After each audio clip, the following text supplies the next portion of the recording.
എനിക്ക് ഇടുക്കി ഗോൾഡ് കഴിഞ്ഞതിന് ശേഷം യഥാർത്ഥത്തിൽ അത്രയും പവർഫുൾ ആയിട്ടുള്ള ഒരു കഥാപാത്രം എനിക്ക് കിട്ടിയിട്ടില്ല. ഇടുക്കി ഗോൾഡ് ഞാൻ ശരിക്കും എന്ന് പറഞ്ഞാൽ ജനറേഷനായിട്ട് നിൽക്കുന്നൊരു പടമായിട്ട് മാറി, ഒരു കൾട്ട് ഫിലിമായിട്ട് മാറി.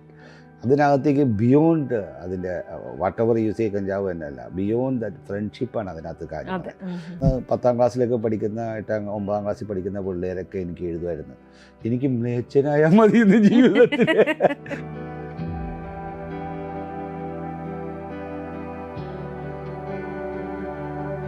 ഏറ്റവും എന്നെ ആകർഷിച്ച ആ സമയത്ത് പിങ്ക് ഫ്ലോയ്ഡ് എന്ന് പറയുന്ന മ്യൂസിക്കാണ്. അപ്പോൾ അതിൽ ഒരു പാട്ട് എൻ്റെ ലൈഫിനെ തന്നെ വായിച്ചു. We don't need your thought control, dark sarcasm in the class room, teacher leave your children alone. അതിൽ വിശ്വസിച്ചിരുന്ന ഒരുത്തനാണ് ഞാൻ. നമ്മൾ റിസ്ട്രിക്റ്റ് ചെയ്യപ്പെടുക. നമ്മൾ എങ്ങനെയാണ് നിങ്ങളുടെ വസ്ത്രധാരണത്തെ, നിങ്ങളുടെ ജീവിത രീതിയെ, നിങ്ങളുടെ ഭക്ഷണത്തിനെ, അതെങ്ങനെയാണ് ഒരുത്തനെ റിസ്ട്രിക്റ്റ് ചെയ്യപ്പെടാൻ പറ്റുക? Then who are you? Then French new wave around 50-60 German new cinema, American new cinema, ഇതെല്ലാം വരുന്നത് ഈ കാലഘട്ടത്തിലാണ്. മ്യൂസിക്കിലുണ്ടായിരുന്ന മാറ്റങ്ങൾ, ബീറ്റിൽസ്, അങ്ങനെ കൾച്ചറൽ റെവല്യൂഷൻ ഉണ്ടാകുന്ന ഒരു പീരീഡാണ് 60-65 എന്ന് പറയുന്നത്, ഈ 70-80 വരെയുള്ള കാലഘട്ടം. ആ കാലഘട്ടത്തിൽ ഒരു സ്റ്റുഡൻ്റ് ആയിരുന്ന എനിക്ക് വന്നിട്ടുള്ളതിനകത്തേക്ക് ഞാൻ അതിൻ്റെ ഒരു ഭാഗമായി മാറും. നാച്ചുറൽ എല്ലാ വിശ്വാസങ്ങളും ഞാൻ ബഹുമാനിക്കുന്നു. യഥാർത്ഥത്തിൽ എല്ലാം വന്ന് എത്തുന്നത് ഒരു സ്ഥലത്താണെന്ന് എനിക്കറിയാം. അപ്പം അതിന് പല പല മുഖങ്ങളുണ്ടായിക്കോട്ടെ. മദ്രാസിലെ മോൻ എന്ന് പറയുന്നത് ഞങ്ങൾ രണ്ടുപേരും ഫ്രണ്ട്സായിരുന്നു. എൻ്റെ കൂടെ ആ മലേഷ്യനൊക്കെ താമസിച്ച കൊലപാതകൾ മുഴുവൻ അവരെ വിട്ട് 4 മാസം കഴിഞ്ഞ് അവർ കൊലപാതകമാവുന്നത് ഞാൻ ആ സിനിമ അഭിനയിക്കുന്നു. അപ്പം ഞാൻ ഈ കുട്ടികളുടെ കൂടെ നടക്കുമ്പോൾ ബേസിക്കലി വന്നിട്ട് നമ്മൾ അവരുടെ പോലെ തന്നെ ആയിരിക്കും ബോഡി ലാംഗ്വേജ് വരുന്നത്. അങ്ങനെ എനിക്ക് ആ ഒരു വ്യത്യാസം ഇപ്പോഴും തിരിച്ചറിയാൻ പറ്റിയിട്ടില്ല. ഞാൻ എൻ്റെ കൂടെ നടക്കുന്ന എല്ലാം പിള്ളേരായിരിക്കും. അപ്പോൾ ആ പിള്ളേരുടെ കൂടെ ഞങ്ങൾ കുറച്ച് നേരം സംസാരിക്കുമ്പോൾ അവരും ഞങ്ങൾ തമ്മിലുള്ള ഏജ് ഡിഫറൻസ് ഒക്കെ അങ്ങ് മറക്കും.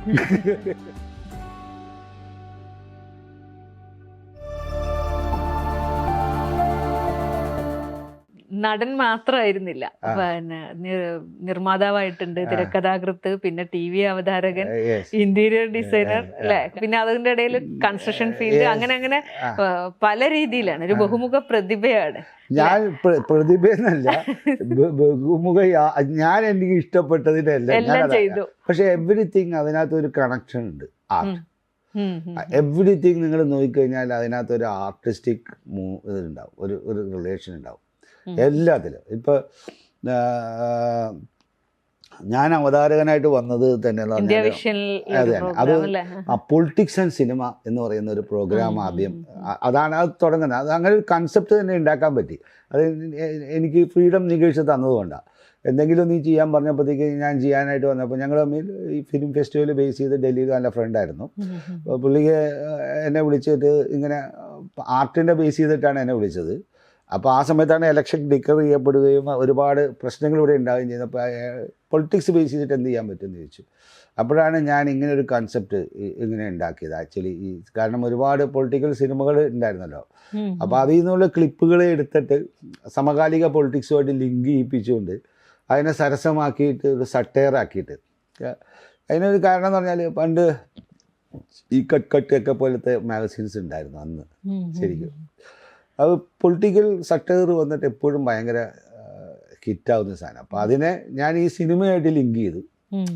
അങ്ങനത്തെ ഒരു ഫോർമാറ്റ് എടുത്ത് എൻ്റെ പറച്ചിലിൽ ഞാൻ ഒരു കഥ ഇട്ടിട്ട് ഞാൻ ഇതിനെ കളിയാക്കിക്കൊണ്ട് ഒരു കട്ടിയങ്കാരൻ എന്ന് പറഞ്ഞാൽ അത് ആ ശ്രദ്ധിക്കപ്പെട്ട വളരെ ഹിറ്റായിരുന്നു. അതിന് കാരണം എന്ന് പറഞ്ഞാൽ അങ്ങനെ ഒരു പ്രോഗ്രാം അതിന് മുമ്പില്ലല്ലോ.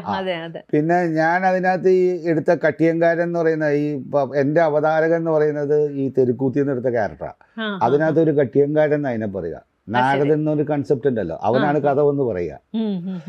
എപ്പോഴും പണ്ട് നമ്മുടെ നാടകങ്ങളിൽ അങ്ങനെയാണ്. നാരദൻ ദൈവം വരുന്നു, മറ്റവൻ രാജാവ് വരും, ഇപ്പം മറ്റവൻ വരും എന്ന് പറയുന്ന ഒരു ക്യാരക്ടർ ഉണ്ട്. അതിനെ കട്ടിയങ്കാരൻ എന്ന് പറഞ്ഞാൽ. അപ്പം ഞാൻ ആ കഥാപാത്രത്തിന് അതാണ് ഞാൻ ആ കൺസെപ്റ്റ് എടുത്തത്. എൻ്റെ ജോബ് ഈ 2 സാധനത്തിനും കാണിച്ചിട്ട് ഒരു കമൻ്റ് അടിക്കുക എന്നുള്ളതാണ്. അതിൻ്റെ നടുക്ക് ഒരു പുട്ടിൻ്റെ ഇടയിൽ പീരിയിടുന്ന പോലെ ഒരു പൊളിറ്റിക്കിൻ്റെ അന്നത്തെ ഒരു കാര്യം പറയും, അന്ന് നടന്ന പത്രത്തിൽ വന്ന സാധനം, അതിനോട് അനുബന്ധപ്പെട്ട ഈ സിനിമയും കാണിച്ചിട്ട് അതിൻ്റെ ഇടയിലേക്ക് ഞാൻ ഇതിനൊരു കമൻറ്റ് പറയും. അപ്പോൾ കറക്റ്റായിട്ട് എനിക്ക് ഏറ്റവും ഇഷ്ടപ്പെട്ടതെന്ന് പറഞ്ഞാൽ അതൊരു കണ്ണൂരിലെ ഏതോ ഒരു സിനിമയിൽ വന്നിട്ട് അപ്പോൾ ഞങ്ങൾ റീ എഡിറ്റ് ചെയ്യും. അപ്പോൾ അതിനകത്ത് പൊളിറ്റിക്സിൻ്റെ ആ സമയത്ത് ഞാൻ പറയാൻ പാടാത്തൊരു കാര്യമാണ്. അപ്പോൾ ഇങ്ങനെ ഇവർ കുളിച്ചുകൊണ്ടിരിക്കുമ്പോഴത്തേക്കും ഒരു കോണാമ്പൂവാണ്. അപ്പോൾ അത് റെഡ് കളറിലൊരു കോണാമ്പ്. അപ്പോൾ അവിടെ നിന്ന് അയാളൊരു കമൻറ്റ്, ഇവിടുത്തെ കോണാത്തിൽ ഒരു രാഷ്ട്രീയം ഉണ്ടെന്ന് പറയും. അപ്പോൾ പിന്നെ എൻ്റെ കമൻറ്റ് കറക്റ്റ് സ്ഥലത്താണ് രാഷ്ട്രീയം പോയിരിക്കുന്നത്. അപ്പോൾ അങ്ങനെ അതുകൊണ്ടാണ് അത് ഹിറ്റായത്. അങ്ങനെ അതിനെ പറയാൻ പറ്റി, മനസ്സിലായോ?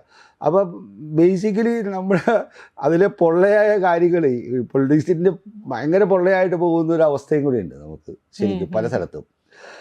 നല്ല രാഷ്ട്രീയക്കാരും അതേ സമയത്ത് പൊള്ളയായ രാഷ്ട്രീയക്കാരുമാണ് നമ്മുടെ ജീവിതത്തിനകത്തേക്കുന്നത്. അതുകൊണ്ട് ആ പ്രോഗ്രാം എനിക്ക് വന്നിട്ട് നന്നായിട്ട് ഹിറ്റാക്കാൻ സാധിച്ചു. കാരണം അത് മനുഷ്യൻ്റെ മനസ്സിലുള്ളതാണ്. ഭൂരിപക്ഷം പേരുടെ മനസ്സിലുള്ളത് എനിക്ക് പറയാൻ പറ്റി.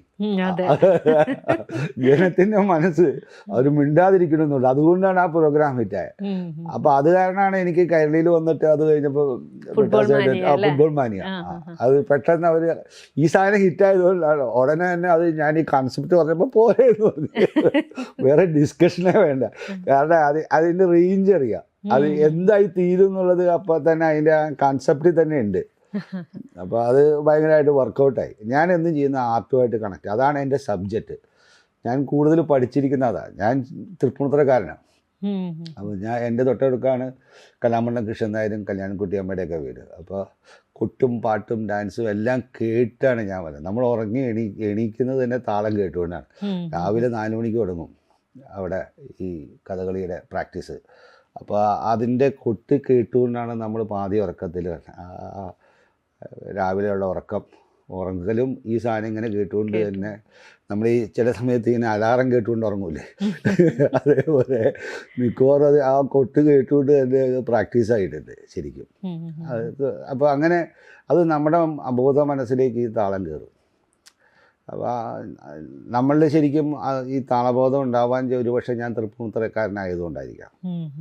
ഞാൻ ഡാൻസ് ചെയ്യാൻ സാധിക്കുന്നതും എല്ലാം ചെയ്യുന്നതിനകത്ത് ആക്ഷൻസിന് ബോഡിക്ക് ഉണ്ടാകുന്ന ഫ്ലെക്സിബിലിറ്റി ഉണ്ടായതും. കാരണം ഇത് നമ്മളിലേക്ക് ശരിക്കും നമ്മൾ ഇതിനെ മൂവ് ചെയ്യുകയാണ് ശരിക്കും. നമ്മൾ ഇല്ലെങ്കിലും അത് നമുക്കിങ്ങനെ മുഴുകിക്കൊണ്ടിരിക്കുന്നുണ്ട് ഈ ബീറ്റ്സ്. അപ്പോൾ അത് നമ്മൾ കൈയെടുക്കുമ്പോഴും കാലെടുക്കുമ്പോഴും നമുക്ക് അതിനകത്തൊരു താളം നമുക്ക് കിട്ടും ശരിക്കും വന്നിട്ട്. അത് അങ്ങനെ ഉണ്ടാവും. അപ്പോൾ ഇതെല്ലാം ഒരു പക്ഷേ ഇതൊക്കെ ഒരു നിമിത്തങ്ങളാണ്. ഞാൻ ആ നിമിത്തങ്ങളിലൂടെ ജീവിക്കുന്ന ഒരുത്തനാണ്. അതുകൊണ്ടാണ് പല കാര്യങ്ങളും ചെയ്യാൻ പറ്റുക. അപ്പോൾ പ്രതിഭ എന്ന് പറയുന്നതിനേക്കാളും ഞാൻ എൻ്റെ ഇഷ്ടത്തിന് ഞാൻ ആനന്ദം കണ്ടെത്തിയിട്ടുണ്ട്. ഞാൻ ആർട്ട് പഠിച്ചപ്പോൾ ഇന്ത്യയിലെ ഡിസൈനർ എനിക്കതിന് ഏറ്റവും ഓപ്പർച്യൂണിറ്റി കിട്ടുകയാണ്. അത് ചെയ്യാൻ എനിക്കൊരു ഓപ്പർച്യൂണിറ്റി കിട്ടുമ്പോൾ ഞാൻ ചാടി എടുക്കുകയാണ്. അതിൻ്റെ അത് ഭയങ്കര സംഭവമാക്കി ആക്കുക എന്നുള്ളതിന് മാത്രമേ പിന്നെ എൻ്റെ ലുക്കുള്ളൂ. എത്ര രൂപയ്ക്കാണ് കിട്ടണത് അതിനേക്കാളും ചിലപ്പോൾ കൂടുതൽ പൈസക്കായിരിക്കും നമ്മൾ ചെയ്യേണ്ടത്. കാരണം അതൊരു പാഷനിൽ ചെയ്യുന്ന ഒരു സാധനമാണ്. അങ്ങനെ ഓരോന്നിലേക്ക് മാറി മാറി പോയത് കൊണ്ടാണോ ഇപ്പുറത്ത് സിനിമ അല്ലെങ്കിൽ സിനിമയെ മനഃപൂർവ്വം? അല്ല, അങ്ങനെയായിട്ടല്ല. 2 തരത്തിലാണ് ഞാൻ സിനിമ ചെയ്യുന്നത് ഇപ്പോൾ. ഒന്ന്, എനിക്ക് ഇഷ്ടമുള്ള ക്യാരക്ടർ, ഞാൻ വരുന്ന എല്ലാ പടവും ഞാനിപ്പോൾ എടുക്കാറില്ലല്ലോ. അതെ, അതാണ് ഞാൻ ചോദിച്ചത്. അവസരങ്ങൾ ഉണ്ടായിട്ടും ഞാനില്ല. ഇപ്പൊ തന്നെ എനിക്ക് ഇപ്പൊ ഞാൻ അഭിനയിക്കാൻ വന്ന ഈ സിനിമയ്ക്ക് മുമ്പുള്ള ഇതേ സമയത്ത് 2 സിനിമ എനിക്ക് പല കാരണങ്ങളായി ഞാൻ ചെയ്യാതെ വിട്ടുപോയതാണ്. അപ്പോൾ ഇതേ അതെല്ലാം ചെയ്തു തീർക്കാൻ ഈ 1 മാസത്തിനുള്ളിൽ എനിക്ക്. പലരും എന്നെ എപ്പോഴും ചീത്ത പറയാറുണ്ട് ഞാനിങ്ങനെ വിട്ടുകളയുമ്പോൾ. പക്ഷെ ഞാൻ നോക്കാൻ നേരത്തെ അതല്ല.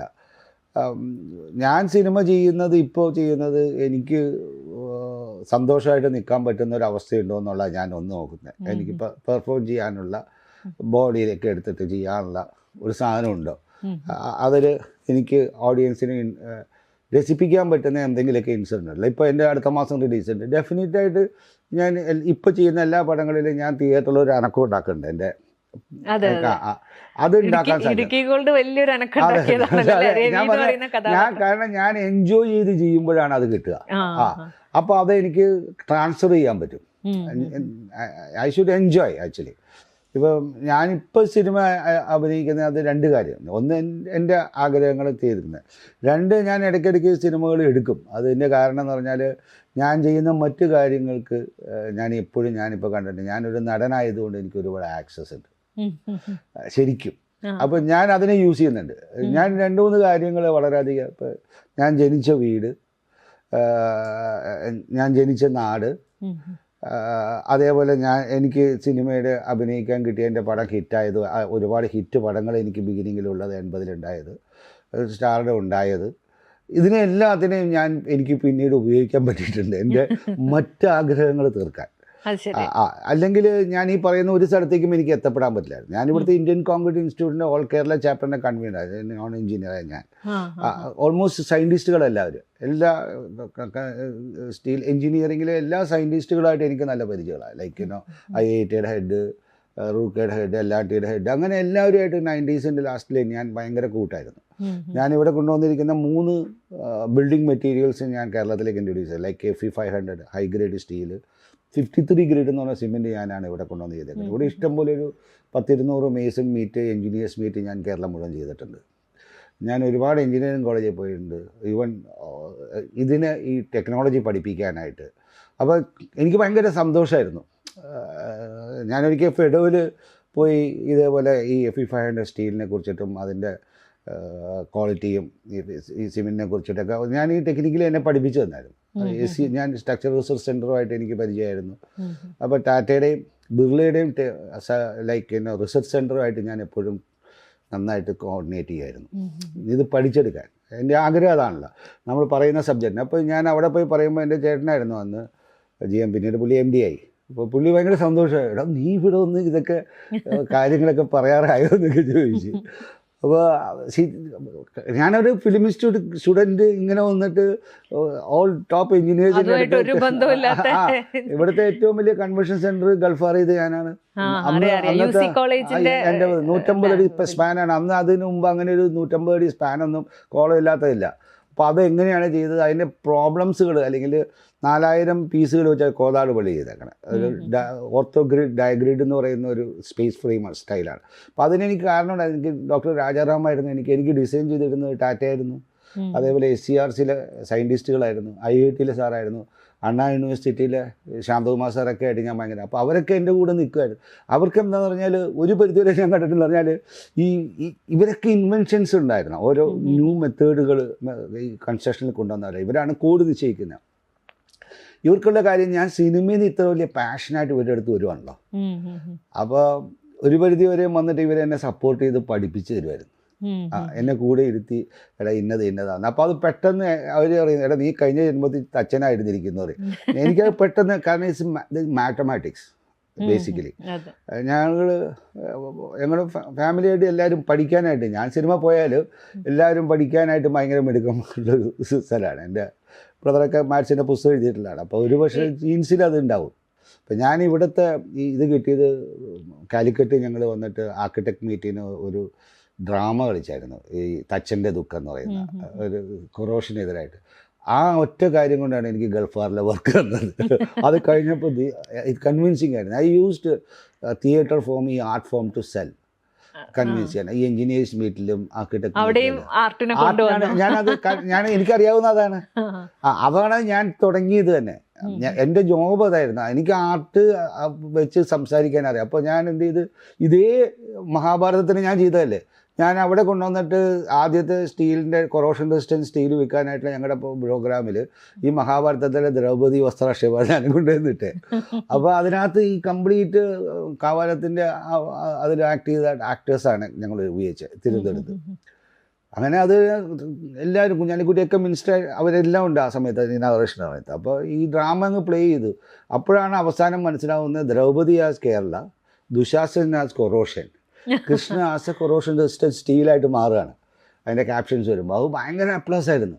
അപ്പോൾ ഇത് എല്ലാവരും എങ്ങനെ മഹാഭാരതത്തിന് ഈ സ്റ്റീലുമായിട്ട്, ഞാൻ പറഞ്ഞു ഇത് എല്ലാവരും ചെയ്തിട്ടുണ്ട്, അപ്പോൾ ഞാനും ചെയ്ത് നോക്കിയതാന്ന് പറഞ്ഞ്. അങ്ങനെ പലതിനെയും ഞാൻ ഇതിനകത്തേക്ക് ഈ സംഭവങ്ങൾ, കാരണം ഇതിനെ നമുക്കിതിനകത്ത് എസൻസ് എടുത്തിട്ട് അതിന് പറയേണ്ട ഒരു സാധനത്തിനെ എടുത്തിട്ട് കഥാരൂപത്തിൽ, അങ്ങനെയാണല്ലോ നമ്മളെല്ലാം. നിങ്ങൾ ആലോചിച്ച് നോക്കി, പാരബിൾസ് ആയാലും ശരി, പഞ്ചതന്ത്ര കഥകളായാലും ശരി, we have been taught through narratives, stories, and അതിനെ പിന്നീട് അത് എനാക്ട് ചെയ്യപ്പെടുകയാണ്. അതിലൂടെയാണ് നമ്മൾ വിദ്യ സമ്പാദിച്ചിരുന്നത്. ഇടയ്ക്ക് കാണാതെയായി, അതിനുശേഷം പിന്നെ കാണുന്നത് ഇടുക്കി ഗോൾഡില് രവി എന്ന് പറയുന്ന ഒരു കഥ. അതാണെങ്കിൽ വലിയ ഹിറ്റ് ആവുകയും ചെയ്തു. ആളുകൾ വളരെ ശ്രദ്ധിച്ചു. എനിക്ക് തോന്നുന്നു അന്നത്തെ തലമുറയും ഇന്നത്തെ തലമുറ ആ സമയത്തും ഇന്നും ഉള്ള കുട്ടികൾ തിരിച്ചറിയുന്നത് ഇടുക്കി ഗോൾഡിലുള്ള രവിയുടെ ഡയലോഗുകളൊക്കെ പറഞ്ഞിട്ടാണ്. എനിക്ക് 4 തലമുറയാണ് എൻ്റെ ഫാൻസ്. മദ്രാസിലെ മോനിൽ കണ്ടവരൊക്കെ ഇപ്പൊ തിരുവല്ല സൈഡ് അങ്ങനെ വരുന്നവർ എന്നെ മദ്രാസിലെ മോനായിട്ടാണ് കാണുന്നത്. ശരിക്കും 90s പിള്ളേര് ശരിക്കും കാണുന്നത് എന്നെ പപ്പയുടെ സ്വന്തം അപ്പൂസായിട്ടാണ്. അവരുടെ ചെറുപ്പത്തിലെ അവർ പേടിച്ചിരുന്ന ഒരു മനുഷ്യനാണ് ഞാൻ. ആ കൊച്ചിനെ ചവിട്ടി കൊടുത്തുകൊണ്ട് അന്ന് അവരെ ഏറ്റവും കൂടുതൽ വിഷമിപ്പിച്ചൊരു സാധനമാണ് അത്. അവരെ മൈൻഡിൽ നിന്ന് പോയിട്ടില്ല. അപ്പോൾ അവരെപ്പോഴും കാണുമ്പോൾ സൈക്കിളായിട്ട് അന്ന് ഭയങ്കര ദേഷ്യമായിരുന്നു അന്ന് ഭയങ്കര ദേഷ്യമായിരുന്നു എന്നുള്ളത് പറയുന്ന ഒരുപാട് പേരെ ഞാൻ കണ്ടിട്ടുണ്ട്. പിന്നീട് വന്ന ഇപ്പോൾ ഈ ഇടുക്കി ഗോൾഡ് ശ്യാം പുഷ്കറിനെ തന്നെ അറിയാം. അപ്പോൾ അവരത് നന്നായിട്ട് അതിന് ആ ക്യാരക്ടർ ശരിക്കും പറഞ്ഞാൽ കൺസീവ് ചെയ്തതിൽ എനിക്ക് ഒരുപാട് മാറ്റങ്ങൾ ഉണ്ടാക്കി തന്നൊരു പടമാണ് ആഷിഖ് കപൂറിന്റെ ഇടുക്കി ഗോൾഡ്. ആളുകൾ സ്നേഹിച്ചു തുടങ്ങി. ഞാനൊരു ചേഞ്ച് ആയി. ഞാൻ അതിന് ശേഷം വന്നിട്ടുള്ള ഹ്യൂമർ ബേസ്ഡ് ആയിട്ടുള്ള ക്യാരക്ടർ ഒരുപാട് ചെയ്യാൻ എനിക്ക് പെട്ടെന്ന് ജനങ്ങളെ ഇഷ്ടപ്പെടുത്തുന്ന അല്ലെങ്കിൽ അവരെ എന്റർടൈൻ ചെയ്യുന്ന ഒരു കഥാപാത്രമായിട്ട് ഞാനിപ്പോൾ മാറിയേക്കണേ. ഞാൻ ചെയ്യുന്നതിനകത്ത് എന്തെങ്കിലുമൊക്കെ വന്നിട്ടുള്ള ഒരു സാധനം ഉണ്ടാവും അവർക്ക്. അങ്ങനത്തെ ഒരു സാധനമായി മറ്റേ ക്രൂരനായ വില്ലനിൽ നിന്ന് മാറി. അതെനിക്കൊരു ഗുണം കിട്ടിയായിരുന്നു ശരിക്കും. ഇടുക്കി ഗോൾഡ് അതിനുണ്ടായ ഒരു ഗുണം എന്ന് പറഞ്ഞാൽ ഞാൻ അഭിനയം നിർത്തിയതിന് ശേഷം ജനിച്ച ഒരു ജനറേഷൻ ഉണ്ട്. ആ ജനറേഷൻ എൻ്റെ ഫാൻസായി എന്നുള്ളതാണ്. അവർക്കറിയില്ല, അവരുടെ അപ്പനമ്മമാർക്ക് എന്നെ അറിയാവുള്ളൂ. ഞാൻ പലപ്പോഴും ഇതുണ്ടാവുന്നുണ്ട്. പിന്നെ ഞാനെന്ന് പറഞ്ഞാൽ ഇനിയിപ്പോൾ ഞാൻ ചെയ്യേണ്ടത് കുറച്ച് എല്ലാവരും പറഞ്ഞ പോലെ ഫേസ്ബുക്കിൽ സോഷ്യൽ മീഡിയയിൽ ഞാൻ ഒട്ടുമില്ല. ഞാനിപ്പോൾ സോഷ്യൽ മീഡിയയിൽ പറയണം. കാരണം ഈ തരുന്ന ഇൻ്റർവ്യൂവിൽ ഞാൻ കുറച്ച് ഇടയ്ക്കിടയ്ക്ക് പോയിട്ട് അടുത്ത പരിപാടി ചെയ്യാനായിട്ട് പോകുമ്പോൾ ഒരു ഗ്യാപ്പ് വരുന്നുണ്ട്. അപ്പോൾ അത് ഉണ്ടാക്കാതിരിക്കാനായിട്ട് സോഷ്യൽ മീഡിയയിൽ ഉപയോഗിക്കണം എന്നുള്ള ആൾക്കാർ പറയണം ഇപ്പോൾ. അപ്പോൾ എനിക്ക് കുറേ കൂടി ഫ്രീഡം കിട്ടും. ബേസിക്കലി സിനിമയിൽ തന്നെ അഭിനയിക്കണം എന്നില്ല ഇപ്പോഴത്തെ ലൈനിൽ. ഇപ്പം ഇടുക്കി ഗോൾഡ് ചെയ്ത ശേഷം പിന്നീട് ആ തരത്തിലുള്ള കഥാപാത്രങ്ങളാണോ വന്നത്? എനിക്ക് ഇടുക്കി ഗോൾഡ് കഴിഞ്ഞതിന് ശേഷം യഥാർത്ഥത്തിൽ അത്രയും പവർഫുൾ ആയിട്ടുള്ള ഒരു കഥാപാത്രം എനിക്ക് കിട്ടിയിട്ടില്ല. ഡെഫിനറ്റായിട്ട് എനിക്ക് അങ്ങനത്തെ ഒരു ക്യാരക്ടർ കിട്ടണമെന്ന് ആഗ്രഹമില്ലാണ്ടൊന്നുമല്ല. കാരണം നമുക്ക് പെർഫോം ചെയ്യാൻ പറ്റും. കാരണം പിന്നെ ഒരു 3-4 വർഷത്തേക്ക് പടം ചെയ്യേണ്ട ആവശ്യമില്ല. അങ്ങനെ ഒരു പടം കിട്ടിക്കഴിഞ്ഞാൽ ഇടുക്കി ഗോൾഡ് ഞാൻ ശരിക്കും പറഞ്ഞാൽ ജനറേഷനായിട്ട് നിൽക്കുന്നൊരു പടമായിട്ട് മാറി, ഒരു കൾട്ട് ഫിലിമായിട്ട് മാറി. അതിനകത്തേക്ക് ബിയോണ്ട് അതിൻ്റെ വാട്ട് എവർ യൂസ് ചെയ്യ കഞ്ചാവ് തന്നെയല്ല, ബിയോണ്ട് ദാറ്റ് ഫ്രണ്ട്ഷിപ്പാണ് അതിനകത്ത് കാര്യം. പിന്നെ അതിനകത്ത് 2 ജനറേഷൻ ലൈഫിനെ അതിനകത്ത് കറക്റ്റായിട്ട് കാണിക്കുന്നുണ്ട്. ഒരു മനുഷ്യൻ്റെ അഡോളസൻ പീരീഡ് അത്രയധികം നന്നായിട്ട് വന്നൊരു പടം വേറെയില്ല. ആ കുട്ടികളുടെ ലൈഫ് പലരുമായിട്ട് ഭയങ്കരമായിട്ട് റിലേറ്റ് ചെയ്യുന്നത്. എനിക്ക് അന്ന് 10ാം ക്ലാസ്സിലൊക്കെ പഠിക്കുന്ന 9ാം ക്ലാസ്സിൽ പഠിക്കുന്ന പിള്ളേരൊക്കെ എനിക്ക് എഴുതുമായിരുന്നു, എനിക്ക് മ്ലേച്ഛനായാൽ മതി എന്ന് ജീവിതത്തിൽ. എൻ്റെ ക്യാരക്ടറായിട്ട് ആവാൻ മതി അവസാനം വരെ. അവൻ ജീവിതത്തിൽ അവൻ്റെ ഫാൻറ്റസി ആവും ഇങ്ങനെ. Everybody wants to live a happy life. എല്ലാവരും ഹാപ്പിനെസ്സാണ് നോക്കണേ. അവൻ സന്തോഷം അവനറിയില്ല എങ്ങനെയാ പോയി സന്തോഷം ആവണ്ടേ എന്നുള്ളത്. അതാണ് അതിൻ്റെ ഒരു ബേസിക് കാര്യം. അപ്പോൾ ഒരുപക്ഷെ എൻ്റെ റിയൽ ക്യാരക്ടറുമായിട്ട് അത് അതേപോലെ അല്ലെങ്കിലും അങ്ങനെ ഹാപ്പിനെസ് അന്വേഷിക്കുന്ന ഒരുത്തനായതുകൊണ്ടാണ്, അത് ശ്യാം പുഷ്കറിനെ അറിയാവുന്നതുകൊണ്ട് തന്നെയായിരിക്കാം ആ കഥാപാത്രത്തിന് അങ്ങനെ അല്ല എന്നെ തന്നെ വിളിച്ചത്. അങ്ങനെ ഒരു വന്നപ്പോൾ തന്നെ. കാരണം ഞാൻ പലർക്കും അറിയാം, എന്നോട് അടുത്ത് നിൽക്കുന്നവർക്കൊക്കെ അറിയാം ഞാൻ എങ്ങനെയാണ് ജീവിക്കുന്നതെന്നും. ഇങ്ങനെ സിനിമയുടെ ഉള്ളിൽ സിനിമ കണ്ടുകൊണ്ട് രാത്രിയൊക്കെ വന്നിട്ട് ഞങ്ങൾ സിനിമയുടെ ചർച്ച മാത്രമേ, നമുക്ക് അതിൽ കഴിഞ്ഞ് വേറെ ഒന്നുമില്ല. അപ്പോൾ അത് അതിന് വിമർശനങ്ങളും വന്നിരുന്നു അല്ലേ, ആ കഞ്ചാവ് എന്നുള്ളൊരു. ഞാൻ യഥാർത്ഥത്തിലുണ്ടല്ലോ അത് വളരെ ഡിബേറ്റബിൾ ടോപ്പിക്കാണ് ശരിക്കും. ഞാൻ അതിനെ കാണുന്നത് എങ്ങനെയാണെന്ന് അറിയാമോ, തെറ്റിയാത്ത ഒരാൾ ശിക്ഷിക്കപ്പെടുന്ന ഒരു സാധനമുണ്ട്, അതാണ് കഞ്ചാവ് യഥാർത്ഥത്തിൽ. കാരണം ജനം അതിനെ കാണുന്നത് ഒരു ഭയങ്കര വലിയ ആൻറ്റി സോഷ്യൽ എലിമെൻ്റ് ആയിട്ടാണ്. But it is not that, frankly speaking. നിങ്ങൾ ആലോചിച്ച് നോക്ക്, ടൊബാക്കോ തരുന്ന പോലെ മദ്യം ഈ ലോബിയാണ് ഇതിനെ കൊന്നത്. മദ്യം തരുന്ന പോലെ ഒട്ടും ഹാംഫുൾ അല്ല ഈ ഇടുക്കി ഗോൾഡ്. യഥാർത്ഥത്തിൽ I don't know whether you put it or not actually. എന്നിട്ട് ഇന്ന് ഏറ്റവും ഡേഞ്ചറസ് ഉള്ളത് കെമിക്കൽ ഡ്രഗ്സാണ്. ഈ കെമിക്കൽ ഡ്രഗ്സ് ആണ് ഇന്ന് കേരളത്തിൻ്റെ ഒരു ജനറേഷനെ ഇല്ലാതാക്കുന്നത്. ഒരുപക്ഷെ ലീഗലൈസ് അതിനു മുമ്പ് ഈ ഇടുക്കി ഗോൾഡ് ചെയ്തിരുന്നെങ്കിൽ ഈ കെമിക്കൽ ഡ്രഗ്സിൻ്റെ എൻട്രി ഉണ്ടാവില്ലായിരുന്നു. There are proven. ഞങ്ങൾ ഈ സിനിമ ചെയ്യുമ്പോൾ യഥാർത്ഥത്തിൽ അതിനെ ഒരുപാട് റിസർച്ച് ചെയ്തിട്ടുണ്ട്, ഒരുപാട് ഡോക്യുമെൻ്ററികളുണ്ട്. You will not get addicted to it. You smoke 1 month regular, next day you can stop. That is called high me, super high me എന്ന് പറഞ്ഞൊരു ഡോക്യുമെൻ്ററി. അതാണ് he was experimenting on it basically actually. And you will not die. It will not actually make you violent. That's a wrong concept actually. That അങ്ങനെ ഒരു ചീത്തപ്പേര് ഉണ്ടാക്കപ്പെട്ടതാണ്. യഥാർത്ഥത്തിൽ സാധു മഹർഷികളൊക്കെ ആയിരുന്നു ഇത് വലിച്ചിരുന്നത് യഥാർത്ഥത്തിൽ. ബട്ട് 80s ഇത് ഉണ്ടായിരുന്നില്ല. ഇവിടെ ലീഗലൈസ്, ഇവിടെ ബാൻഡ് അല്ലായിരുന്നു. ഇത് അമേരിക്കൻ ഇൻഫ്ലുവൻസിൻ്റെ പേരിൽ നമ്മളുണ്ടായതായിട്ടാണ് പറയപ്പെടുന്നത്, നമ്മളിവിടെ ബാൻ ചെയ്തത്. ഇപ്പോൾ ഉണ്ടായിരിക്കണ ഒരു ഏറ്റവും വലിയൊരു സിറ്റുവേഷൻ എന്ന് പറയുന്നത് വെരി ബാഡ് സിറ്റുവേഷനാണ് ഈ ഡ്രഗ്. അത് ഒരു ജനറേഷനെ ഇല്ലാതാക്കും, ദീസ് കെമിക്കൽ ഡ്രഗ്സ്. ഒരു very very very very very ഡേഞ്ചറാണ്. അതിനെതിരെ ഞങ്ങൾ ഒരിക്കൽ റാലി നടത്തിയായിരുന്നു. This is high time.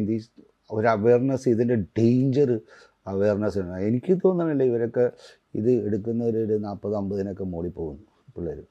പോവില്ല. നമ്മുടെ വാറ് വേണ്ടത് ഈ കെമിക്കൽ ഡ്രഗ്സിനെതിരായിട്ടായിരുന്നു ശരിക്കും. അതിൻ്റെ ഡേഞ്ചർ നിങ്ങൾ എക്സ്പെക്റ്റ് ചെയ്യുന്നതിനേക്കാളും ഭയങ്കരമാണ്. അത് അറിയാവുന്നതാണ്, അതിനെ മനസ്സിലാക്കുന്നില്ല ശരിക്കും. ആൻഡ് അത് പെട്ടെന്നൊന്നും വന്ന് നിർത്താൻ പറ്റുമെന്നല്ല. അത് വളരെ ഊർജിതമായിട്ടുള്ള ഒരു വാറുണ്ടെങ്കിൽ മാത്രമേ അതിനെ നിർത്താൻ പറ്റുള്ളൂ. കാരണം അത്ര പ്രോഫിറ്റുള്ള ഒരു സാധനം അത്. അന്നത്തെ കാലത്ത് മുടി നീട്ടിയൊക്കെ വളർത്തി നടന്നതുകൊണ്ട് തന്നെ ഇങ്ങനെ പൊതുവെ ആളുകൾ പറയായിരുന്നോ അവൻ കഞ്ചാവ്. ഇപ്പം അതാണല്ലോ, മുടി നീട്ടി വളർത്തിയവരൊക്കെ കണ്ടു കഴിഞ്ഞാൽ അവൻ കഞ്ചാവാണെന്ന് പറയുന്ന ഒരു അന്നും ഉണ്ടായിരുന്നു. അല്ല, അന്ന് കഞ്ചാവ് എന്ന് പറയുന്ന ഒരു വാക്കില്ല. അന്ന് അങ്ങനെ ഒരു വാക്കിനെ ആരും പറഞ്ഞ് കളിയാക്കിയിരുന്നില്ല ആരെയും. അത് ഈ പറയുന്ന ഒരു 10-15 വർഷം ആയിട്ടുള്ളൂ. ശരി. അതിനു മുമ്പ് അവൻ കഞ്ചാവാന്ന് പറയുന്ന ഒരു വാക്കില്ല, ആരും അങ്ങനെ ഉപയോഗിച്ചിരുന്നില്ല. ഹിപ്പി മൂവ്മെന്റിനോടുള്ള താല്പര്യം കൊണ്ടായിരുന്നു അന്ന് മുടി നീട്ടി ഞാൻ ഡെഫിനറ്റ് ആയിട്ട് ഞാൻ എൻ്റെ മുടി ചുരുണ്ടി ഇങ്ങനെയായിരുന്നേ.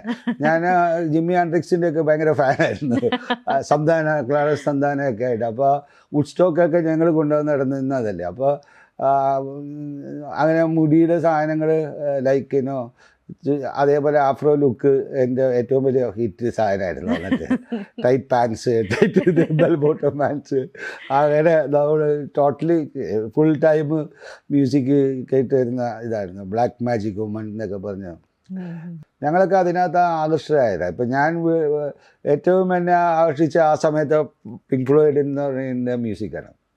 അപ്പം അതിൽ ഒരു പാട്ട് എൻ്റെ ലൈഫിനെ തന്നെ വായിച്ചു. We don't need your thought control, dark sarcasm in the classroom, ഒരു teacher leave your children alone.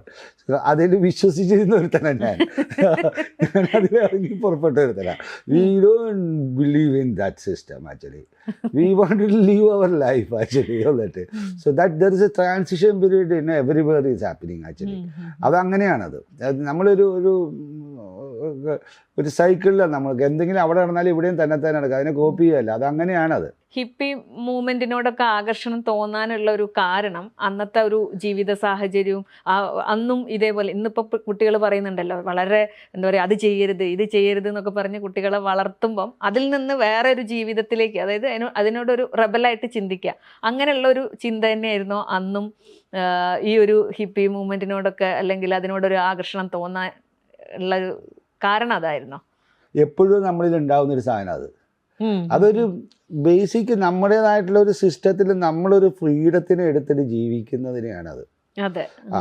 അതിനെ നമ്മളൊരു പേര് വിളിച്ചെന്ന് മാത്രമേ ഉള്ളൂ ഹിപ്പിന്ന്, മനസ്സിലായില്ലേ? ലൈക്ക് ഞാനെപ്പോഴും അങ്ങനെ പറയുകയാണെങ്കിൽ ഹിപ്പി തന്നെയാണെന്ന് ഞാൻ പറയുള്ളൂ. കാരണം അത് നമ്മളുടെ ആ റിബലിയൻ തിങ്കിങ് ഇപ്പോഴും ഉണ്ടല്ലോ.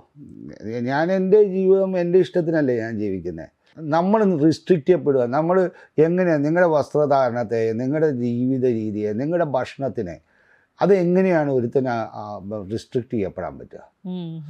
Then who are you then? അതെ, മറ്റുള്ളവരെ ഹാം ചെയ്യാത്തിടത്തോളം then otherwise who are you then? Who like നമ്മൾ ആരാണ്? If I don't, I can't eat, what I like. If I can't wear, what I like. If I can't, without harming others, I can't live what I want. Then who am I? നമ്മൾ പലപ്പോഴും വന്നിട്ട് ഒരു പട്ടം ചാർത്തി കൊടുത്ത് അവനെ അങ്ങ് ഒതുക്കുക ചെയ്യുന്നത്. അങ്ങനെ ഒരു സാധനത്തിന് ഒരു കാലത്ത് ഒരു ആൾക്കാർ വിളിച്ചിരുന്നതാണ്. അന്ന് എന്താ പറഞ്ഞാൽ ഭയങ്കരമായിട്ടുള്ള നിങ്ങൾക്ക് അതിൻ്റെ ഒക്കെ ഒരു സിസ്റ്റം. നിങ്ങൾ ആ സമയത്ത് കോൺവെൻറ്റ് സ്കൂള്, ഞാൻ പല സ്കൂളുകളിലും പോയിട്ടുള്ള കാരണം എനിക്ക് മറ്റേ ഈ സ്ട്രിക്റ്റ് സ്കൂളിൻ്റെയൊക്കെ സിസ്റ്റം ഭയങ്കര മോശമായിരുന്നു, അറിയാമോ? അതിനോട് നമ്മൾ റിബൽ ചെയ്യപ്പെടേണ്ടി, ഞാൻ അങ്ങനെ ചെറുപ്പത്തിൽ ബോർഡിങ്ങിലൊക്കെ പോയതിൻ്റെയൊക്കെ ദോഷമുണ്ട് എനിക്ക്. അതുകൊണ്ട് ഞാൻ അവിടെ നിർത്താൻ പറ്റിയിട്ടില്ല, എന്നെക്കൊണ്ട് നിൽക്കാൻ പറ്റുന്നില്ല അതിനകത്ത്. ഞാൻ റിബലിയായിട്ട് മാറേണ്ട ആവശ്യം വന്നത് അങ്ങനെയാണ്. അത് ഭയങ്കര പ്രഷറാണ്. നിങ്ങൾ ആ സമയത്ത് UK സ്കൂളുകളിൽ തന്നെ അങ്ങനെ തന്നെ ഉണ്ടായിരുന്നു. പല സ്കൂളുകളും അങ്ങനെ തന്നെയാണ് ശരിക്കും വന്നിട്ട്. നമ്മളിവിടുത്തെ പോലെയല്ല, ഒരു ഭയങ്കരമായിട്ട് അത് ചെയ്യരുത്, ഇത് ചെയ്യരുത്, അങ്ങനെ ചെയ്യരുത്, ഇങ്ങനെ പോകരുത് എന്നുള്ള ഒരു റിസ്ട്രിക്ഷൻ്റെ ഉള്ളിലേക്ക് ജീവിക്കപ്പെടുന്നതിനകത്തേക്ക് ഉണ്ടാകുന്ന ഒരു റിബലിയും ശരിക്കും പലരും. ചിലർ അതിനോട് പൊരുത്തപ്പെട്ടിട്ട് അങ്ങ് ഇല്ലാതായി തരും. പൊളിറ്റിക്കലി സമയം നിങ്ങൾക്കറിയാവോ യഥാർത്ഥത്തിൽ അമേരിക്കയിൽ അങ്ങനെ ഉണ്ടാവാൻ? കാരണം ആഫ്റ്റർ ദ വിയറ്റ്നാം വാർ, മനസ്സിലായോ? ഇറ്റ്സ് ബേബി ബൂമേഴ്സ് എന്നാണ് അവർ വിളിച്ചിരുന്നത്. ഒരു വിയറ്റ്നാം വാർ ശേഷം 65 എന്ന് പറഞ്ഞത് ഒരു കൾച്ചറൽ റെവല്യൂഷൻ ലോകം മുഴുവൻ ഉണ്ടാവുക. ഇതിനൊക്കെ ഒരു കാരണമുണ്ട്, ചുമ്മാതല്ല ശരിക്കും വന്നിട്ട്. അത് ഒരു ടെർമോയിൽ വന്നിട്ട് സെക്കൻഡ് വേൾഡ് വാറിന് ശേഷം ഉണ്ടായിരുന്ന ടെർമോയിൽ ഇങ്ങനെ വന്നിരിക്കുകയാണ്. അപ്പോൾ അത് അതിൻ്റെ ആ സമയത്തുണ്ടാവുന്ന ഒരു മാറ്റങ്ങൾ വന്നത് ഒരു 60-65 നിങ്ങൾ കണ്ടു കഴിഞ്ഞാൽ സിനിമയിലുണ്ടായിട്ടുണ്ട്. French new wave around 50-60 German new cinema, American new cinema, ഇതെല്ലാം വരുന്നത് ഈ കാലഘട്ടത്തിലാണ്. മ്യൂസിക്കിലുണ്ടായിരുന്ന മാറ്റങ്ങൾ, ബീറ്റിൽസ്, അങ്ങനെ കൾച്ചറൽ റെവല്യൂഷൻ ഉണ്ടാകുന്ന ഒരു പീരീഡാണ് 60-65 എന്ന് പറയുന്നത്, ഈ 70-80 വരെയുള്ള കാലഘട്ടം. ആ കാലഘട്ടത്തിൽ ഒരു സ്റ്റുഡൻ്റ് ആയിരുന്ന എനിക്ക് വന്നിട്ടുള്ളതിനകത്തേക്ക് ഞാൻ അതിൻ്റെ ഒരു ഭാഗമായി മാറും. നാച്ചുറൽ, ഞാൻ ഇതിനകത്ത് ആകർഷണമാകും യഥാർത്ഥത്തിൽ. കാരണം അത് അവർ സ്വാതന്ത്ര്യത്തിന് വേണ്ടിയിട്ട് ഇച്ഛിച്ചിട്ട് സ്വാതന്ത്ര്യത്തോടെ നടക്കുന്നത് കാണുമ്പോൾ അതിനോടുള്ള അഭിവാഞ്ചം നമുക്കും ഉണ്ടാവും, നാച്ചുറൽ. സോ ഞാൻ അതിനകത്ത് ആകർഷിക്കപ്പെട്ടിട്ടുണ്ട്. ഞാൻ എൻ്റെ അതിനകത്തേക്ക് മ്യൂസിക് കേൾക്കാനും ഇവരുടെ മ്യൂസിക്കുകളെല്ലാം അതിനെ ഇൻഫ്ലുവൻസ് ചെയ്തിട്ടുണ്ട്. അത് നമുക്ക് ചുറ്റുമുള്ളതിനെ നമ്മളുമായിട്ട് താരതമ്യപ്പെടുന്നതിനെ നമ്മൾ ഇൻഫ്ലുവൻസ് ചെയ്യപ്പെടും. നമ്മളുമായിട്ട് താരതമ്യപ്പെടാത്തതിനെ നമ്മൾ വന്നിട്ട് അറിയാതെ നമ്മൾ റിജക്റ്റ് ചെയ്യപ്പെടും. നമ്മളിപ്പോൾ പുതിയൊരു ഭക്ഷണം കഴിക്കുകയാണ്, ആ ഭക്ഷണത്തിനകത്തേക്ക് നമ്മളതായിട്ട് താരതമ്യപ്പെടുകയാണെങ്കിൽ ആ ഭക്ഷണം നമുക്ക് പെട്ടെന്ന് ഇഷ്ടപ്പെടും. അല്ലാത്ത ചില ഭക്ഷണത്തെ നമ്മൾ അപ്പം തന്നെ റിജക്റ്റ് ചെയ്യും, നമ്മൾ റിപ്പലാവും. അപ്പം അതിൽ നമ്മൾ ആകർഷണമായെങ്കിൽ അത് ഞാനുമായിട്ട് താരതമ്യപ്പെടുന്ന എന്തോ ഒരു അതിനകത്തുണ്ടായിരുന്നു. അപ്പോൾ ഞാൻ അതിൽ പെട്ടുപോയി. So natural. ഞാൻ ഈ പാട്ട് തന്നെ ഭയങ്കരമായിട്ട് ഇൻഫ്ലുവൻസ് ചെയ്ത് V don't need your thought control, V don't need, we need freedom. Why you put your thought control on us? എൻ്റേതായിട്ടുള്ള എനിക്കൊരു ഫിലോസഫി, ഒരു സാധനമുണ്ട്. അതുകൊണ്ട് ചിലപ്പോൾ ചില സുഹൃത്തുക്കളായിട്ട് ഞാൻ അതിനകത്ത് എതിരിടേണ്ടി വരുന്നത്. അവർ അതിനെ സാക്രിഫൈസ് ചെയ്യുമ്പോഴത്തേക്കും no, I said no, that is not acceptable. ഞാൻ സ്റ്റാൻഡ് ചെയ്യും. That's my life. അത് തെറ്റോ ശരിയോ എന്നുള്ളത് പിന്നത്തെ കാര്യം. അതിനകത്ത് എനിക്ക് ലാഭമുണ്ടോ ദോഷമുണ്ടോ എന്നുള്ളത് ഞാൻ നോക്കാറില്ല. But I will stand my right. അത് റൈറ്റ് ആണെങ്കിൽ I will stand right. So some time people think ഞാൻ അതൊരു പ്രോബ്ലമാറ്റിക്കാണ്, അഡ്ജസ്റ്റബിൾ അല്ല. അഡ്ജസ്റ്റബിൾ അല്ല. ചില കാര്യത്തിനകത്തേക്ക് നമ്മൾ നമ്മുടേതായിട്ടുള്ള ഒരു ഫിലോസഫിയെ നമ്മൾ സാക്രിഫൈസ് ചെയ്യേണ്ട കാര്യമില്ല ലോകത്തിലേക്ക്, പല കാര്യത്തിനകത്തേക്ക്. ഞാൻ പിന്നെ ഒരുപാട് ദൈവവിശ്വാസിയാണ് ശരിക്കും. ഞാൻ എല്ലാ മതങ്ങളിലും വിശ്വസിക്കുന്ന ഒരുത്തരാണ്. ഞാൻ നോമ്പെടുക്കും, എനിക്കൊരു മടിയില്ല. ഞാൻ എല്ലാ 30 ദിവസവും കറക്റ്റായിട്ട് ഞാൻ നോമ്പെടുക്കുന്നവനാണ്. ഞാനത് തുടങ്ങിയത് കഴിഞ്ഞ് 2011 മലപ്പുറത്ത് വന്നപ്പോഴാണ്. എൻ്റെ ഫ്രണ്ട്സ് എല്ലാവരും നിന്ന് എടുക്കുമ്പോൾ ഞാൻ മാത്രം ഭക്ഷണം കഴിക്കേണ്ടത്. അന്ന് തുടങ്ങിയതാണ്. ഞാനിപ്പോൾ ഇത്രയും വർഷമായി, 10-13 വർഷമായി ഞാൻ ചെയ്യുന്നു. എനിക്കതിനകത്തൊരു മടിയില്ല. ഈ മതങ്ങളും ദൈവങ്ങളും ഒക്കെ വേണമെന്ന് കരുതുന്ന ഒരാളാണോ? ഞാൻ അതിനെ കുറിച്ചിട്ട് എനിക്ക് വലിയ അഭിപ്രായം പറയാൻ ഞാൻ അതിനകത്തേക്കല്ല. ഞാനതിനകത്ത് പറഞ്ഞാൽ ഒരുപാട് പേരുടെ വിശ്വാസങ്ങളെ ഞാൻ ബഹുമാനിക്കുന്നുണ്ട്. എല്ലാ വിശ്വാസങ്ങളെയും മനസ്സിലായ എല്ലാ വിശ്വാസങ്ങളും ഞാൻ ബഹുമാനിക്കുന്നു. യഥാർത്ഥത്തിൽ എല്ലാം വന്ന് എത്തുന്നത് ഒരു സ്ഥലത്താണെന്ന് എനിക്കറിയാം. അപ്പോൾ അതിന് പല പല മുഖങ്ങളുണ്ടായിക്കോട്ടെ, മനസ്സിലായ ആ മുഖങ്ങളെ മുഴുവനും ഞാൻ വന്നിട്ട് ബഹുമാനിക്കുന്നതിനകത്ത് എന്താ തെറ്റിയിരിക്കുന്നത്? ഞാൻ അൾട്ടിമേറ്റ്ലി വിശ്വസിക്കുന്നുണ്ട്, ഞാൻ ദൈവത്തിൽ വിശ്വസിക്കുന്ന ഒരുത്തിനാണ്. എനിക്കൊരു ആൾമൈറ്റി ഉണ്ട്. ഒരു പക്ഷേ എന്നെ കൊണ്ട് നടക്കുന്നതാണ്. കാരണം എനിക്ക് ഒരുപാട് ഞാൻ അത്ര ഭയങ്കര ഇൻ്റലിജൻ്റ് ആയിട്ടല്ലല്ലോ. ഞാൻ എൻ്റെ ഇൻസ്റ്റിക്റ്റ് ബേസ് ചെയ്തിട്ടാണല്ലോ മൂവ് ചെയ്യുന്നത്. അപ്പോൾ എനിക്കൊരുപാട് വീഴ്ചകളൊക്കെ ഉണ്ടാകുന്നുണ്ട്. അപ്പോൾ എപ്പോഴും വന്നിട്ട് അതിനകത്ത് ഞാൻ പ്രശ്നങ്ങൾ ഇതുവരെ ഞാൻ ഫേസ് ചെയ്യുന്നതാണ്. ഞാൻ പലപ്പോഴും പല കാര്യത്തിനകത്തുനിന്നും എസ്കേപ്പ് ആയിട്ടുണ്ട്. ലൈക്ക് ഡെത്തിൽ നിന്ന് തന്നെ ഒരുപാട് സ്ഥലത്തു നിന്ന്, ലൈക്ക് ആക്സിഡൻറ്റിൽ നിന്നും മറ്റേന്നൊക്കെ റൈറ്റ് മൂമെൻറ്റിൽ നമ്മൾ രക്ഷപ്പെട്ടിട്ടുണ്ട്. അപ്പോൾ അതിനൊക്കെ കാരണം എന്ന് പറയുന്നതിന് ഒരു നിമിത്തം ഉണ്ടെന്ന് വിശ്വസിക്കുന്നവനാണ് ഞാൻ. വന്നിട്ടില്ല എന്തെങ്കിലും ഒരു കാരണം ഉണ്ടാവും ലൈക്കിനോ. അപ്പോൾ അതിൽ ഞാൻ അതിനെല്ലാം ബഹുമാനിക്കാനിരിക്കുന്നവനാണ്. ഞാൻ വളരെ റിലീജിയസ് ആയിട്ട്, റിലീജിയസ് മീൻസ് ഞാനൊരു മതത്തിൻ്റെ അടിമയായിട്ടല്ല. ഞാൻ I go to Saint Gregorian church Parumala ഞാൻ സ്ഥിരമായിട്ട് പോകുന്നതാണ്. ഞാൻ ഏത് പള്ളി അമ്പലവും ദർഗ പോയി കണ്ടാലും ഞാൻ അതിനെ ബഹുമാനിച്ചിട്ടേ പോകുള്ളൂ. എന്നെ ഒരു ശക്തി താങ്ങുന്നുണ്ടെന്നുള്ളൊരു വിശ്വാസമുള്ള ഒരുത്തരം ഞാൻ. അതുകൊണ്ടാണ് ഞാൻ ഈ ഫ്രീഡം എടുക്കുന്നത്. ഒരു പക്ഷേ എനിക്കുള്ള കോൺഫിഡൻസ് എന്ന് പറയുന്നത്, ഞാൻ ഡ്രാസ്റ്റിക് ചില സാധനത്തിൽ ഡിസിഷൻ എടുക്കാറുണ്ട്. അപ്പോഴും എൻ്റെ കയ്യിൽ ഭയങ്കര കോൺഫിഡൻ്റ് ആണ്, I will not fail. Maybe ഞാൻ പലപ്പോഴും പല പ്രശ്നങ്ങളുണ്ടാകുമ്പോൾ ഞാൻ എടുക്കുന്ന സ്റ്റാൻഡ്, എൻ്റെ എതിരാളികൾ ചിലപ്പോൾ എന്നെക്കാളും ഒരുപാട് പവർഫുൾ ആയിരിക്കും. പക്ഷെ അപ്പോഴും എനിക്കൊരു വിശ്വാസമുണ്ട്, ഫൈനലി ഐ വിൽ വിൻ. അങ്ങനെ ആയിട്ടുണ്ട്. കാരണം there will be something will happen actually. അത് എനിക്ക് ഫേവറായിട്ട് മാറും. ഞാൻ തോറ്റിട്ടില്ല ഇതുവരെ, ഞാൻ വീണിട്ടില്ലല്ലോ. ഞാൻ എന്നെപ്പോലത്തെ actually if you say that ഇതുപോലെ എല്ലാവരുമായിട്ട് ഇടപെട്ടിട്ടുണ്ട്. മദ്രാസിലെ മോൻ എൻ്റെ ഫ്രണ്ടായിരുന്നു. ഞങ്ങൾ ഒരുമിച്ച് താമസിച്ചിരുന്ന, ഒരുമിച്ച് അടിയുണ്ടാക്കിയിരുന്നവരാ. തൊട്ട് 3 മാസം മുമ്പ് ഞാൻ അവനുമായിട്ട് ചെറിയൊരു ഇതേപോലെ ചില കാര്യം, ഞാൻ I stand my stand, no we will not be together.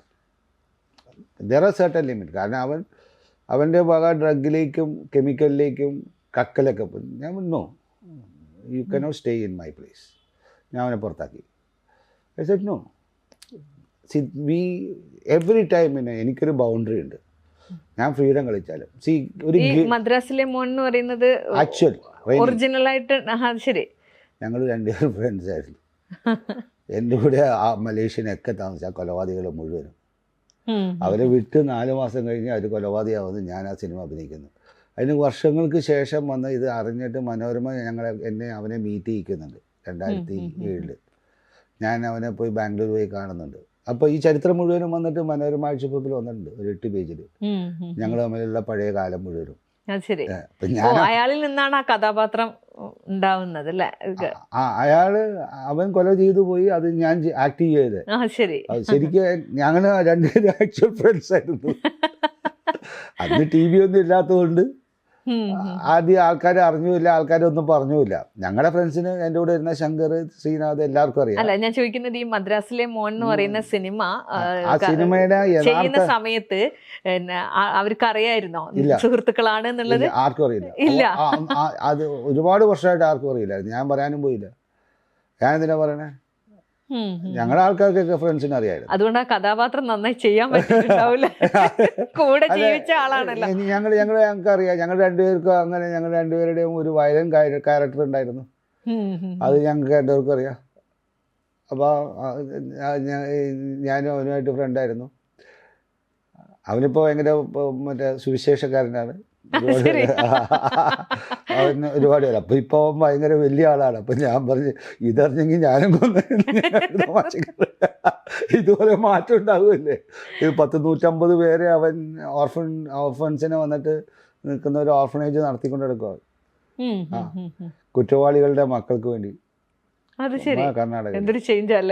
അവൻ മദർ തെരേസയുടെ ഒരു ശിഷ്യനെ കല്യാണം കഴിച്ചേക്കണേ, ബാംഗ്ലൂർ രാജകുട്ടി. ഞങ്ങൾ പോയി അവിടെ നിന്ന് അത് ഞാൻ ഈ ഇൻ്റർവ്യൂ കഴിഞ്ഞതിന് ശേഷം ഇത് വായിച്ച ഓഡിയൻസിനെയും കൊണ്ട് ഞാൻ ഒരു പ്രാവശ്യം കൂടി പോകേണ്ടി വന്നു.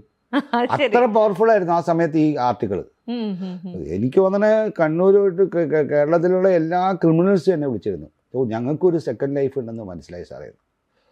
വലിയൊരു മാറ്റം ഉണ്ടാക്കിയ ഒരു സാധനം, ഒരു വലിയൊരു ആക്ച്വൽ ഇൻസിഡൻറ്റ്. ഞാൻ വിചാരിക്കണമെന്ന് പറഞ്ഞാൽ അങ്ങനെ ഒരുപാട് കേസുകൾ എനിക്കുണ്ടായിട്ടുണ്ട്. ഒന്നും രണ്ടല്ല. കാരണം ഞാൻ പോയി ഇടപെടുന്ന എല്ലാവരുമായിട്ട് ഇടപെടും. ഈ അടുപ്പം ഉണ്ടാവുന്ന സമയത്ത് അറിയായിരുന്നോ അയാൾ ഇങ്ങനെ ഒരാളാണ്? അവൻ ക്രിമിനൽ ആയതല്ലേ. അടിയിടിയും കുത്തും ഞങ്ങളുണ്ടായിരുന്നു. ഞങ്ങൾ അങ്ങനെയാണല്ലോ. ഈ ഞാനും അവനും ഫ്രണ്ട് ആവുന്നത് തന്നെ ഞാൻ ഈ കാറിൽ ഡ്രൈവിങ്ങിൽ പോവേ ഒരു അടിയിൽ സമയത്താണ് ഇവൻ ഞാനുമായിട്ട് കൂട്ടാവുന്നത്. അവിടെയുള്ള വേറെ ഓരോ ഗ്യാങ്ങുമായിട്ട് അടി ഉണ്ടാവുമല്ലോ. നമ്മൾ പഠിച്ചു കഴിഞ്ഞ സമയം, ഈ റിലീസാവുന്നതിന് മുമ്പൊക്കെ ഉള്ള സമയം മുഴുവൻ വന്നിട്ട് നമ്മളങ്ങനെ പേടിക്കുന്ന അടി ഉണ്ടാവുന്നതിനകത്തൊരു മടിയില്ലാത്തതായിരുന്നു. ഈ അടിക്കുക എന്നുള്ളത് പ്രായം അതാണല്ലോ. ഞാൻ നന്നായിട്ട് നല്ല ഫൈറ്ററാണ് ശരിക്കും. നന്നായിട്ട് നിന്ന് ഫൈറ്റ് ചെയ്യും ഞാൻ. ഞാൻ സ്ട്രീറ്റ് ഫൈറ്ററായിട്ട് വന്നവനാ ശരിക്കും ആ സമയത്ത്. റിയൽ സ്ട്രീറ്റ് ഫൈറ്ററായിരുന്നു ഞാൻ. സ്കൂൾ സമയം തൊട്ട് തന്നെ. സ്കൂൾ സമയം തൊട്ടിട്ട് ഞാൻ ഏകദേശം 6 മാസമൊക്കെ ഒരു സ്കൂളിൽ നിൽക്കാൻ പറ്റിയിട്ടുള്ളൂ. ഒരുപാട് സ്കൂൾ മാറേണ്ടി വന്നിട്ടുണ്ട് ഞാൻ. കോളേജൊക്കെ എല്ലായിടത്തും പ്രശ്നക്കാരനായിരുന്നു ഞാൻ. ശരിക്കും വാണ്ടഡ് ആയിരുന്നു. അപ്പോൾ അങ്ങനെ ആയതുകൊണ്ട് അവിടെ അങ്ങനെ തന്നെയായിരുന്നു, എപ്പോഴും കത്തിയായിട്ട് തന്നെ നിൽക്കുന്നത്. അപ്പോൾ അതിനകത്ത് നിന്ന് അങ്ങനെ ഞങ്ങൾ രണ്ടുപേരും കൂട്ടായി. ഞങ്ങൾ രണ്ടുപേരും നിന്ന് ഒരു ഗ്യാങ് ആയിട്ട്. അയാളും അവിടെ പഠിക്കുകയായിരുന്നു എവിടെയെങ്കിലും? അവൻ മറ്റേ ന്യൂ കോളേജ് പലർക്കും വരും ഡ്രൈവിനിൽ, വുഡ്ലാൻഡ്സ് ഡ്രൈവിനിൽ. അങ്ങനെ അവൻ പിന്നെ ഞങ്ങൾ കൂട്ടായി. പിന്നെ അവനെ അതിൻ്റെ തൊട്ടടുത്ത് തന്നെ ഞാൻ താമസിച്ചിരുന്ന ലോഡ്ജിൽ. അപ്പോൾ അവിടെ താമസത്തിലേക്ക് അവിടെ കയറി. അതിനപ്പുറത്തുള്ള ചേരിയിലെ പിള്ളേരുണ്ടായിരുന്നു, ഞങ്ങൾക്ക് ഗ്യാങ് ഉണ്ടായിരുന്നു. അങ്ങനെ ഒരടിയിലാണ് ഞങ്ങൾ കൂടിയത്. അങ്ങനെ ഇവൻ എൻ്റെ സഹായിക്കാൻ വന്നതാണ്.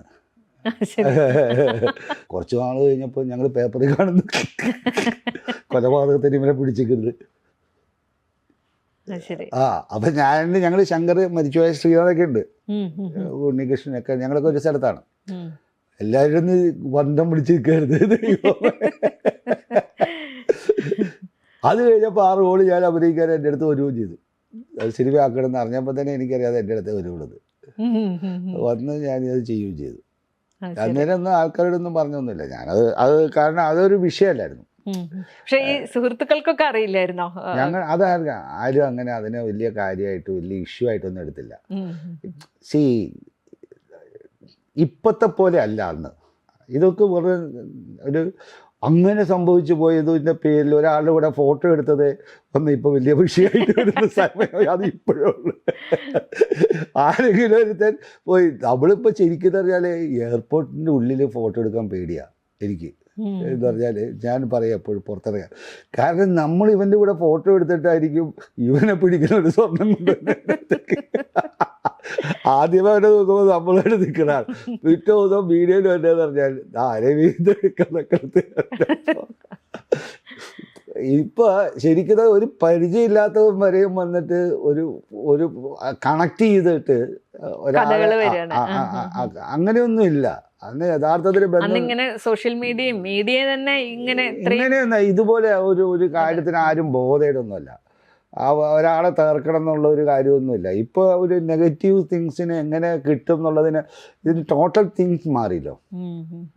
ഒരു നെഗറ്റീവ് എങ്ങനെ ഉണ്ടാക്കാം എന്നുള്ളതിനകത്തേക്ക് വന്നിട്ട് അവർക്ക് സ്വയം ഇഷ്ടമാണോ ഇല്ലയല്ല, ഒരു നെഗറ്റീവ് എങ്ങനെ ഉണ്ടാക്കാം എന്നുള്ള ഒരു ആറ്റിറ്റ്യൂഡിലേക്ക് മാറിയത് ശരിക്കും അതിൻ്റെ ഒരു ഭവിഷ്യത്ത് എന്താണെന്ന് ആരും മനസ്സിലാക്കണില്ല. നമ്മൾ ശരിക്കും നമ്മൾ അതിൻ്റെ ഭാഗമാവുകയാണ്. അത് അറിയാതെ പ്രൊമോട്ട് ചെയ്യപ്പെടുകയാണ് ശരിക്കും. ഇന്ന് പണ്ടത്തെ കാലവും ഇപ്പോഴത്തെ കാലവും തമ്മിൽ ഒരുപാട് വ്യത്യാസമായിട്ട് നമുക്ക് മുമ്പിൽ കാണാൻ സാധിക്കും വന്നിട്ട് ജീവിതത്തിനകത്തേക്ക്, എല്ലാത്തിനകത്തേക്കും, ജീവിത രീതിയിൽ, ജീവിതശൈലിയിൽ, എല്ലാത്തിലും വന്നിട്ടുള്ള മനുഷ്യനിൽ വന്നിരിക്കുന്ന മാറ്റങ്ങളിലെല്ലാം വന്നിട്ടുള്ളതിനകത്ത് ഇത് റിഫ്ലക്റ്റഡ് ഉണ്ട്. ആ മാറ്റം സിനിമയിൽ എങ്ങനെയാണ് കണ്ടിട്ടുള്ളത്?